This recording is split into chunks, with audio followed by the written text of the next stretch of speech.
This episode of Resilience in Relationships is sponsored by the Set Me Free Project.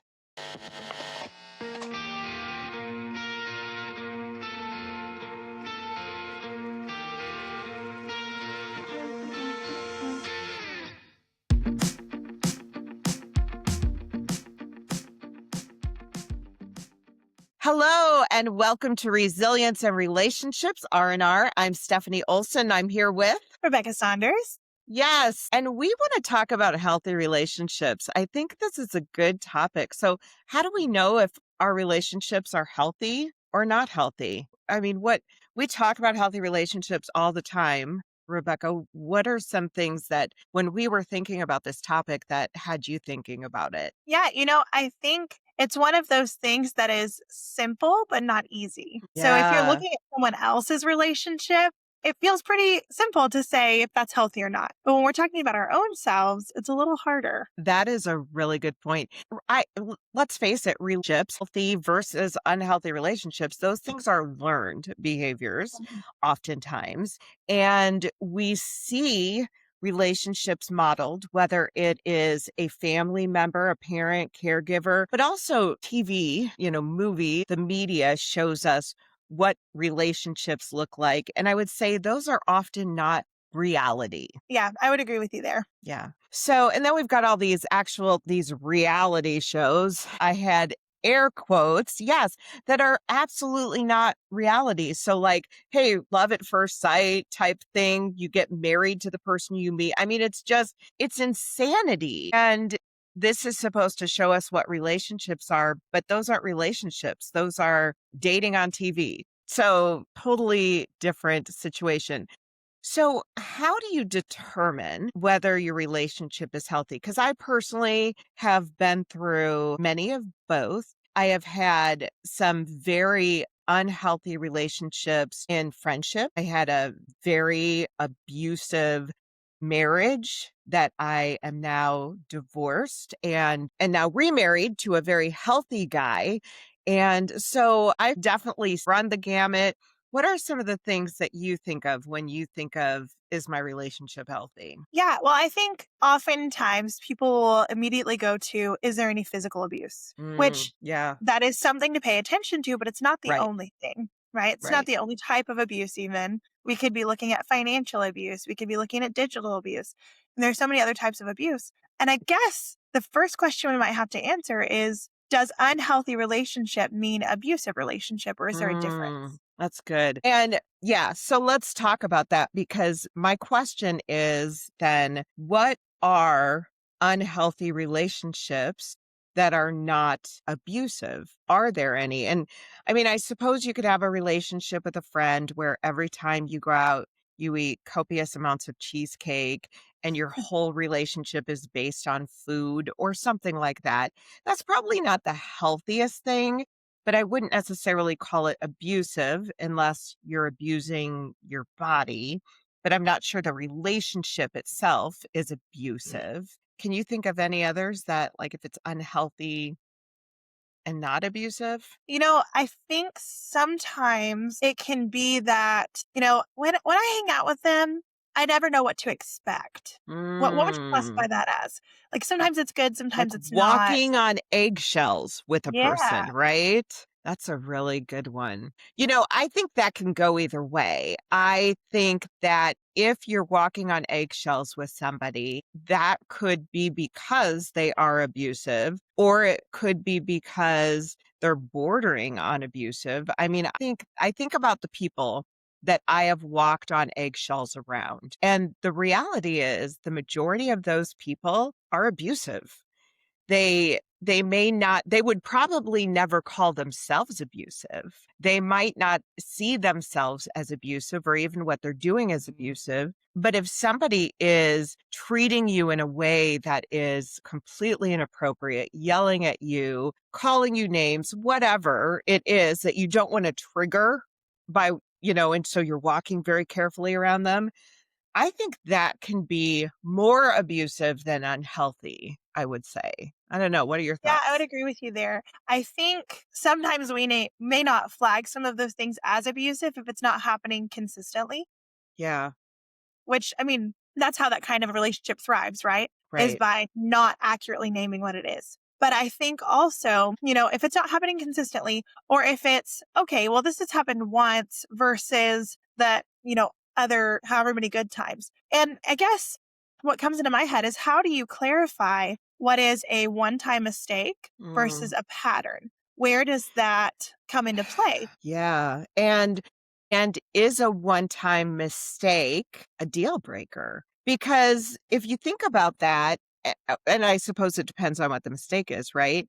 If somebody, let's say a romantic partner, hauls off and hits you and it's a one-time mistake, I call that a deal breaker because that means there's something in that person who is willing to be physically violent. So then you take that to emotional abuse. And let's say somebody, as a one-time mistake, calls you a horrible human being and you're worthless or whatever, that is also emotional abuse. And why do we, I'm not sure I'm answering your question, but why do we put up with that more than we might put up with someone hitting us? I don't know.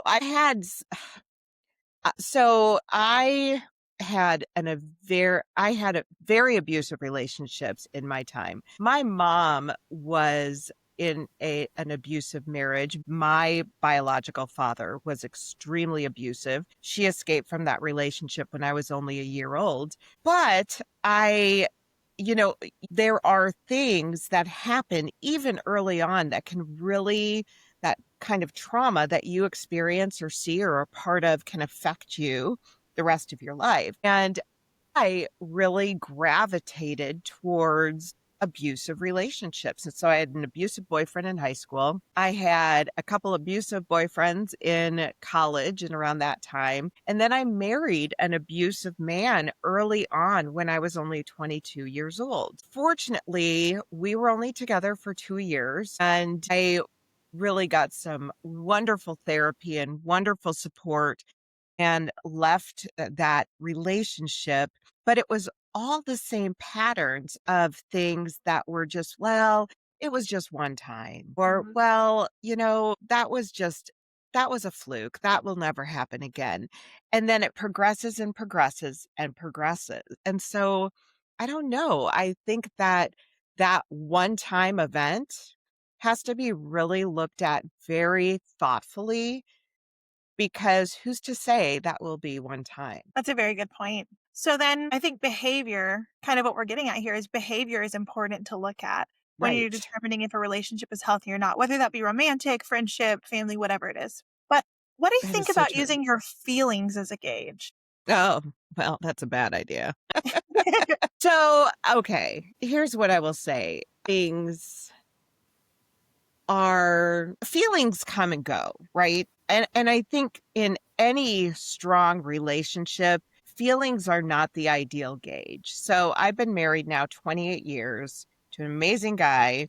We have a very good marriage. We have fun together. We laugh a lot. I mean, we're friends, and that helps tremendously. However, I might have a feeling crop up and over the years, I mean, you can have 28 years of marriage without some real ups and real downs. And there were absolutely times in my marriage that I wanted to, well, kill him mostly. But, but, there are times where you're like, I'm not sure if we're going to make it through this. I mean, that is just the reality of any type of relationship that is long term. And I think that's where media comes in and really hurts us because with media and TVs and movies, it's all about feelings. I mean, all of those, oh, that Yeah. butterfly feeling of love or whatever. But there are times I heard a guy say once he was married for 50 years and he was asked, how did you stay married? And he said, we never fell out of love at the same time. Oh, And I I like think, yes, I think that's so powerful because our feelings really do come and go. And yet, that's when you know that you have made a commitment and you can say, you know what? I am not going to allow my feelings to dictate what I'm going to do in my marriage or whatever the relationship is. I am going to choose to behave in this way, even though I'm not feeling that way. So I think going after feelings is not the best plan in any relationship. I totally agree. And I think sometimes we need to look at it the opposite way too, right? Of I might be Mm. feeling so much love, but when I look at this pattern of behavior and I remove my feelings from it, what would you tell a friend? Maybe you would Ooh, tell a that's friend, very good. this is not an okay thing that's happening to you, or this is not safe behavior. And sometimes Mm. you might have to remove your feelings from that to make choices to keep yourself or others safe. That's powerful. And that's hard to do because Yes. even if you're in a relationship where you love the person, but they are not healthy for you or themselves, and there is abuse or unhealthy characteristics, you really do sometimes have to step back and say, okay, gosh, I do love this person. I have these strong feelings for that person, but we are not good for each other. And I need to make the decision to separate. I think that's huge. So it's been many, many years since I was in my abusive relationship. I've been married happily for 28 years now. So it's been a lot of years, and I vowed I would never get in an abusive relationship again. I mean, that will never happen to me. I had gone through that healing process and really found what it was that allowed me to get into those relationships and whatever. But then years later, I found myself in a very abusive friendship, and I did not see it at the time. And yet, this person would yell at me and call me terrible names and that I was a horrible person. And then, oh, I'm sorry. I mean, it was the classic abuser situation. I'm sorry. I'm sorry. I love you. I hate you. I'm sorry. I mean, it was classic. But because this was a friend, I didn't see it in the way that I should have. Mhm. And even talking to people, they were like, that's not okay. But it took me a long time to realize that I was actually in an abusive relationship and I needed to cut ties. Interestingly enough, my kids saw it. This episode of Resilience in Relationships is sponsored by the Set Me Free Project. At the Set Me Free Project, we believe that prevention is powerful. And through our Ready to Stand curriculum, we equip youth, parents, educators, and industry professionals of all kinds with the tools to recognize human trafficking, navigate digital spaces safely, and build healthy relationships before exploitation can occur. Our mission at the Set Me Free Project is to stop human trafficking before it starts by providing prevention education to all ages. Really? Yep. And although they didn't come to me and say, hey, you're in an abusive friendship, they did say things like, I don't like that person. There's something really off there. And they were very clear about that. And to this day, wish I would have listened to them. But I think it's so interesting that we can tell ourselves, nope, never going to happen again. And then Mhm. you fall into those situations and you don't even realize it's happening. If you don't mind me asking, and if it's too personal, just say so. But was it a moment that you realized that it was an unhealthy and abusive friendship, or was it a process? That's a great question, and I'm an open book, so, I'll tell you anything. It was definitely a process. It really was. Well, it was a process, and then there was a moment that I was like, "Done, done." And so but it was a very long process over time, and again, even in that process, I'm not sure I would have called it abusive Mhm. until I sat on the other side of that done and thought, okay, what was that? What was my part in that? And what would I do differently?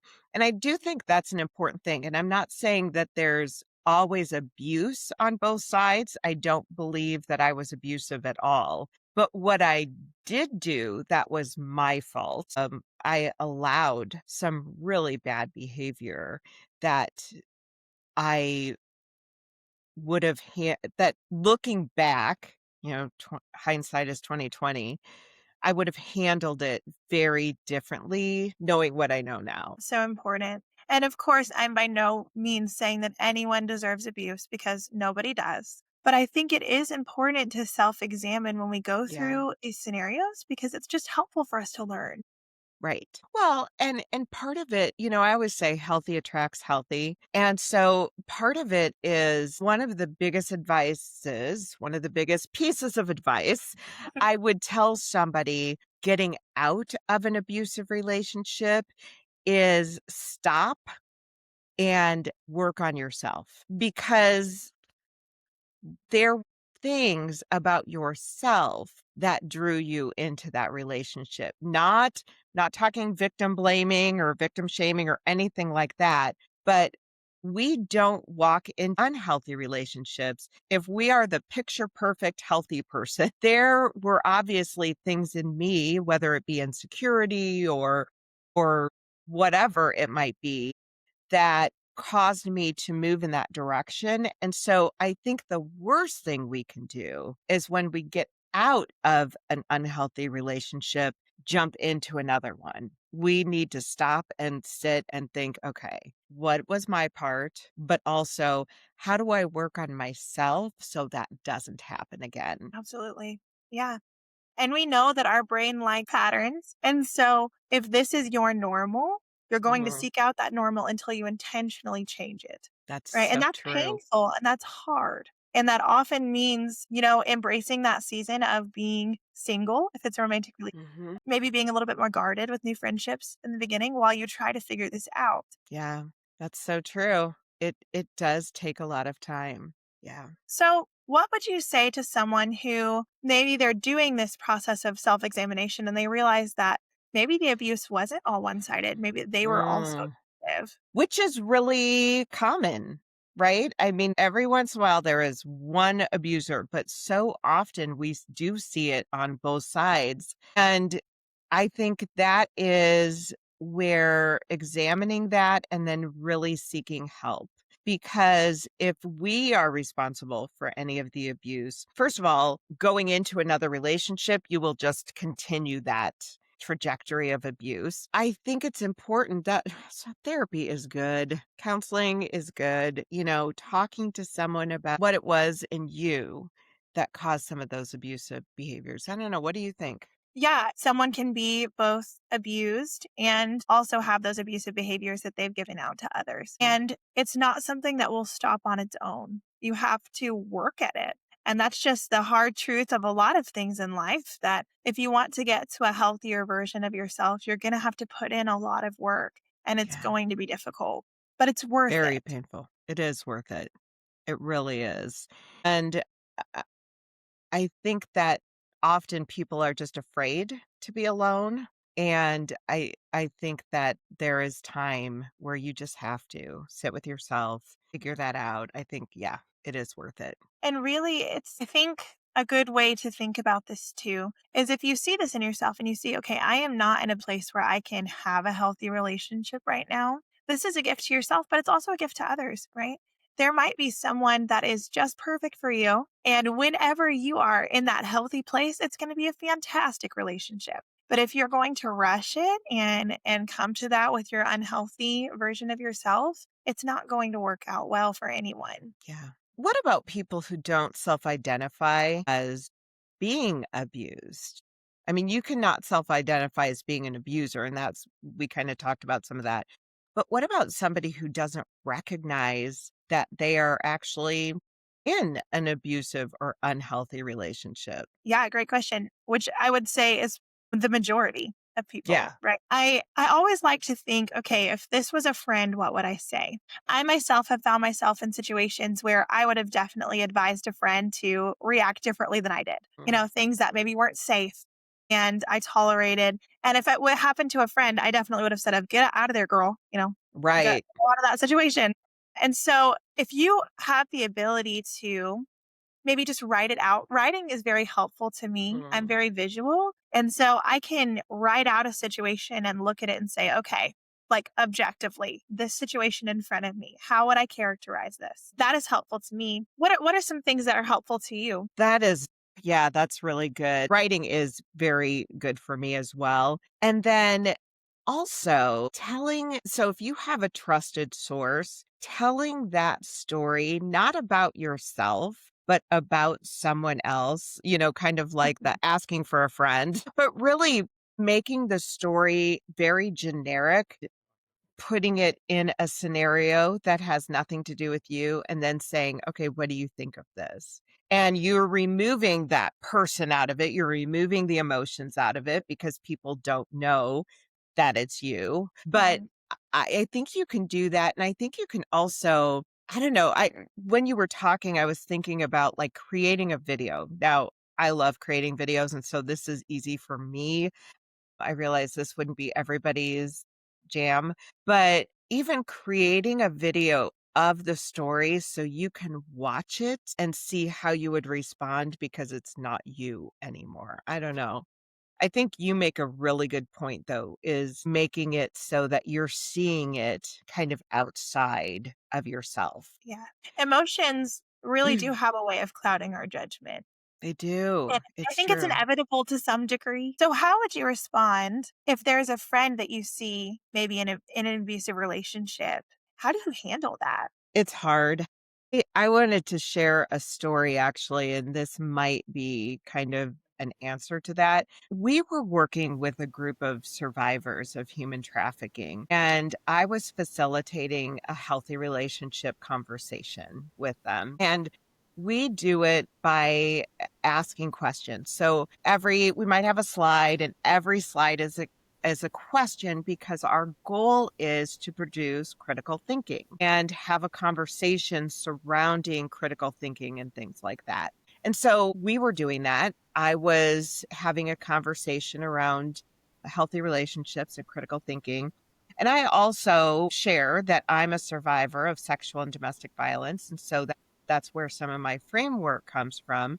And I was talking about actually the friendship. I was talking about a relationship, that friendship I told you about. And I started getting some pushback from some of the survivors that were pretty new. And one of them said, well, that doesn't sound like an abusive relationship. That just sounds like a jerky person. I'm like, yeah, it certainly was. Yeah. And we just had conversation. It was questions. I was asking questions. They were asking questions. We were having a conversation. And in no time do we say, you're wrong. No, this is it. And the next day, we were going to be doing this again. This woman came in and said, I just want you to know one of the survivors that you spoke to came to me and was really struggling with some of the stuff you said. And she called you a snowflake. And I said, oh, she thinks I'm unique and lovely.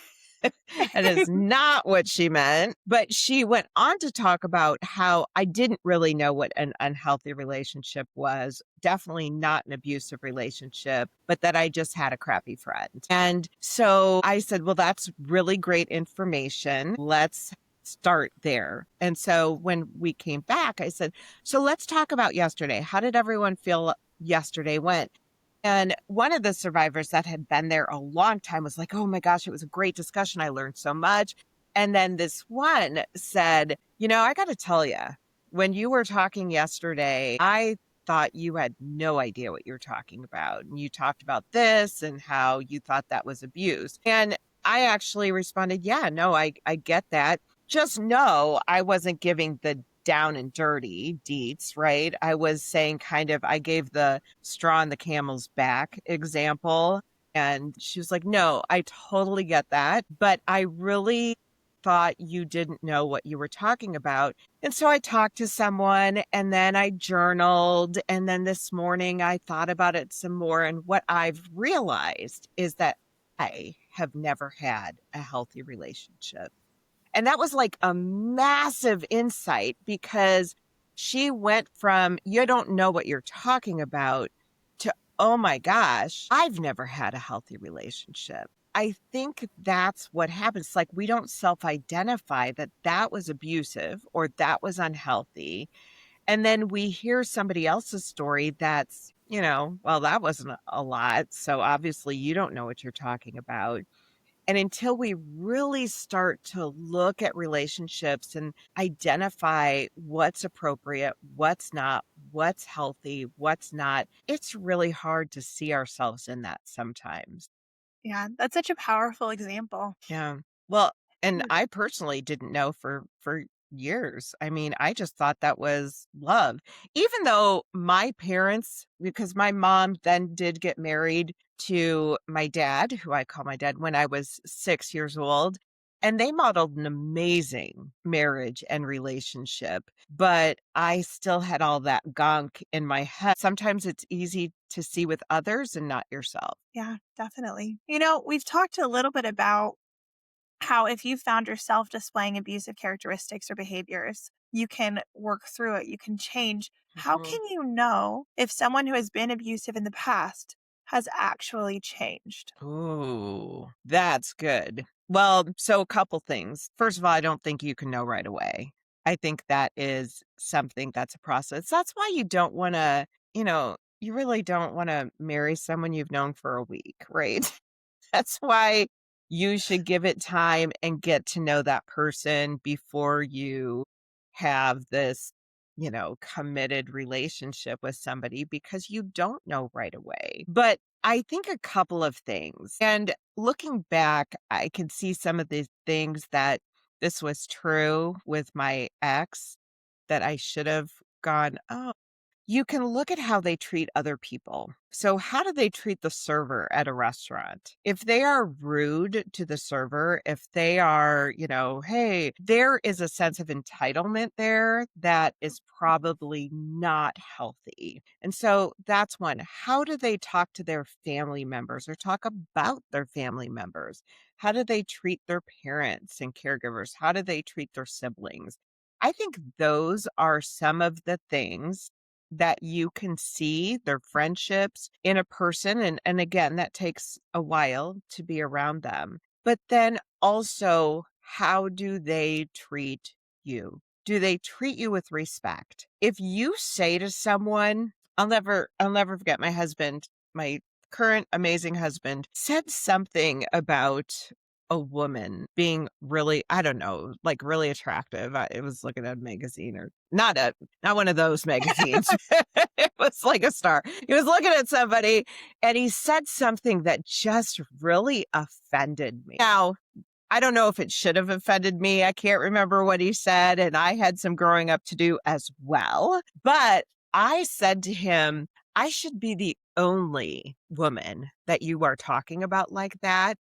And do you know, to this day, he never did that again. I know. And so I do think when you say something and you tell them that this isn't okay with me, and it's kind of that consent thing, those boundaries that we talk about. If you tell somebody this is not acceptable to me and they continue to do that, that's probably an indicator that it's not a healthy relationship. But if you tell them it's not okay with you and they change and never do that again, that's somebody who cares. So, I think that's one of the ways. Can you think of any? Right.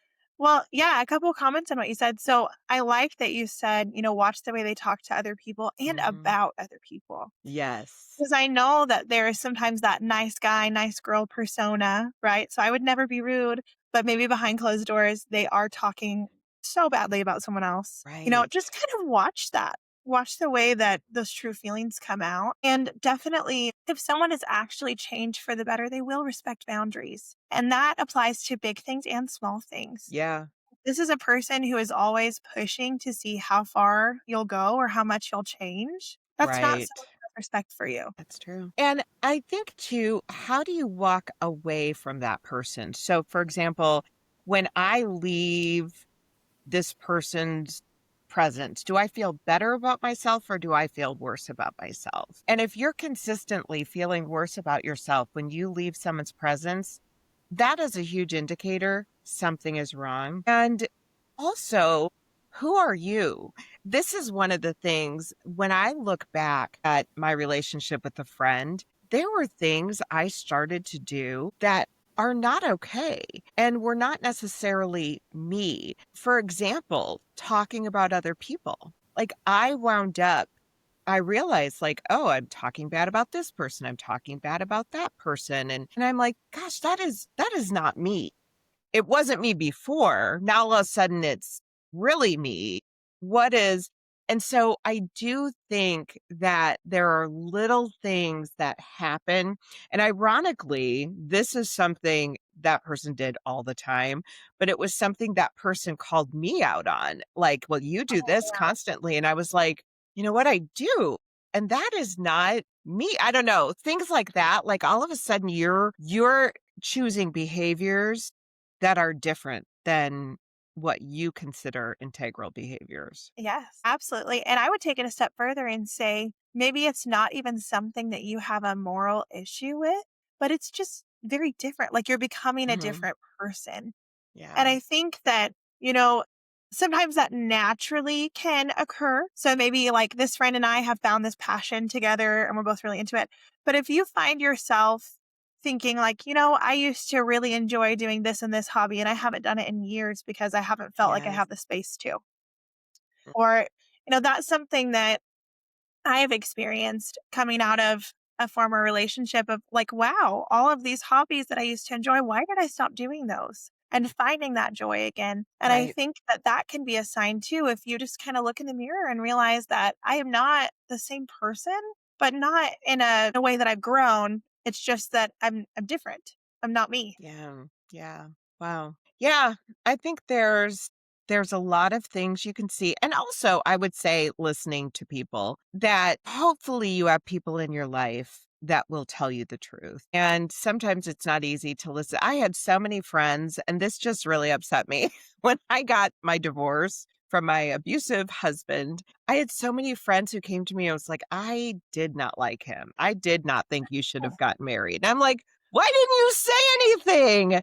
Now, granted, I might not have listened, but at It'd be nice least, to say it. it Yes. would be nice to hear. Yeah. And a good friend will also be there to support you when you're ready. Mm, We know that on average, it takes someone 7 times of leaving and coming back to an abusive relationship before they're ready to be done for good, right? And that's right. on average. So it could be less, it could be more, but a good friend is there waiting for you. And when Yeah. you're ready to get out, they're there. I love that. Now, that actually brings me to a real critical point is how do you leave an abusive Mhm. relationship? Because the reality is the most dangerous time in an abusive relationship is when the individual leaves an abusive relationship. So leaving a relationship is really important and it's important to do it well and Mhm. it's important to do it with support. So can you talk about that at all? Yeah, I think the first step is finding that support system, whether that is family, friends, or maybe it's an organization that can help you. There are several Mhm. resources out there willing to step in and be that support system for people who are leaving those types of relationships. Yeah. So, first, establish that support system. Know who the person is or organization is that you can go to. And really just having a plan Mhm. that's gonna make all the difference if you're finding yourself in a relationship that you need to leave, have a good plan that is thought out. You don't wanna be doing things in the heat of the moment. Right. And that hopefully that plan is made with your support system.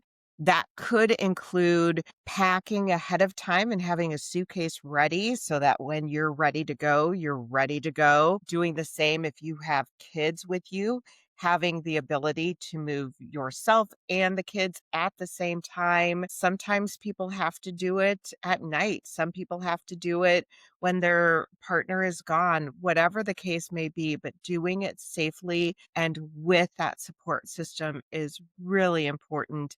And then making sure that support system is around you all of the time. I think one of the things I did not do well when I left is talk to my support system. And I had always been told, my parents were an amazing support system. I was blessed to have a strong support system. But I was always told, don't tell your parents if you're not getting along with your boyfriend or whatever, because they're going to hate them and you're going to get back together. And so I had not told my parents anything about the abuse, but my ex was calling my parents, Oh, telling them goodness. all about me and how I needed help and how I was crazy and all this. I mean, it was just very manipulative and ugly. And so I didn't use my support system in the way I should have. And because of that, my ex stole all of my money. My ex was I mean, it was an ugly leaving, and it was after the fact that I told my support system and said, "Okay, I need help." And so I think that's important. Get those people in place, get them ready to help you in all of the yuckiness of leaving, and then do that well. And sometimes that does mean have experts in your corner who know how to help you through an abusive situation. And if you're someone out there hearing this and saying, I don't even know where to turn for resources, Mhm. let us know. Feel free to email us info@setmefreeproject.net and we can help you find those resources. Absolutely. Yeah, there's a lot of good ones out there. You don't want to do this alone, and you don't have to do this alone. So get the help you need. And yeah, we're available to have conversations, to hear your stories. But yeah, it's important that you get the help you need. We've been there. So I really appreciate this conversation. This was a good one. Yes, thank you. This is good. Yeah. All right. Well, thank you for having this with us, and get some R&R, and we will see you next time. Have a good one.